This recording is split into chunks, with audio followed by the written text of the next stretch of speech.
भारतीय नौसेना के लिए बहुत बड़ा दिन। एक साथ एक ही क्लास के दो स्टेल्थ फ्रिगेट नौसेना में शामिल होना, वह भी पहली बार इतिहास में। दोनों देश में बने हुए हैं। एक को बनाया है मुंबई के मझगांव डॉकयार्ड ने, तो दूसरे को कोलकाता के गार्डन रिच शिपयार्ड ने। दोनों अत्याधुनिक हैं, यानी मॉडर्न तकनीक से पूरी तरह लैस हैं। स्टेल्थ तकनीक से बने हुए हैं, इसका सीधा मतलब यह होता है कि दुश्मन को आकार में बहुत ही छोटा दिखाई देगा, बिल्कुल नाव की तरह। लेकिन ये छोटा नहीं है, 6700 टन वजनी है, यानी बहुत बड़ा युद्धपोत है। इसमें हेलीकॉप्टर भी लैंड कर सकता है। 225 क्रू होते हैं इसमें। 52 किलोमीटर प्रति घंटा इसकी रफ्तार होती है। और यह जो फ्रिगेट है, तीनों डायमेंशन में लड़ाई लड़ सकता है। यानी अगर आसमान से कोई हमला होता है, उसका भी जवाब दे सकता है। समंदर में अगर कोई दुश्मन कार्रवाई करता है, उसका भी जवाब दे सकता है। और समंदर के नीचे यानी पनडुब्बी से हमला करता है, उसका भी जवाब देने में सक्षम है। ये हर तरह के हथियार से लैस है। अगर बात करें तो इसमें ब्रह्मोस मिसाइल है, एक नहीं 8 ब्रह्मोस मिसाइल है। वो ब्रह्मोस मिसाइल जिसका रेंज है करीब 300 किलोमीटर।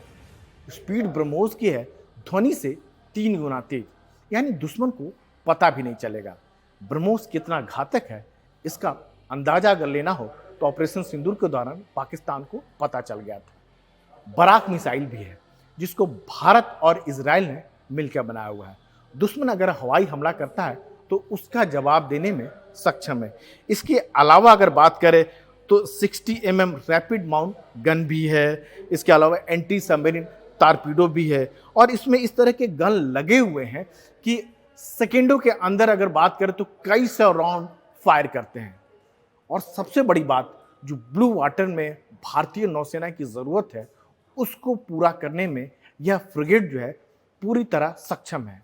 देश में बने हुए हैं, इसका मतलब यह है कि जो हमारी ज़रूरतें हैं, भारतीय नौसेना की जो ज़रूरतें हैं, उसके मुताबिक बने हुए हैं।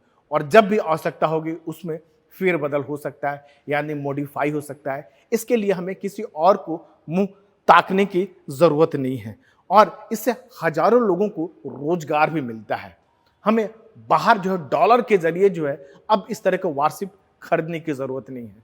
हथियार हमारे हैं, 75% से ज़्यादा कंपोनेंट इन वारशिप में भारतीय लगे हुए हैं। वारशिप है, स्टील भी भारतीय है, यानी जो वारशिप को बनाने के लिए खास तरह की स्टील की ज़रूरत होती है, इसको बनाया है स्टील अथॉरिटी ऑफ इंडिया ने।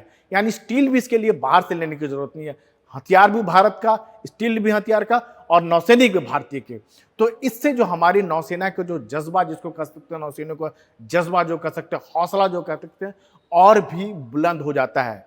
और समंदर में, खासतौर से हिंद महासागर में जो चीन और पाकिस्तान की जो जुगलबंदी है, उसको नौसेना जो है अपने स्वदेशी हथियारों के दम पर बखूबी जवाब देने में सक्षम हो पाएगी।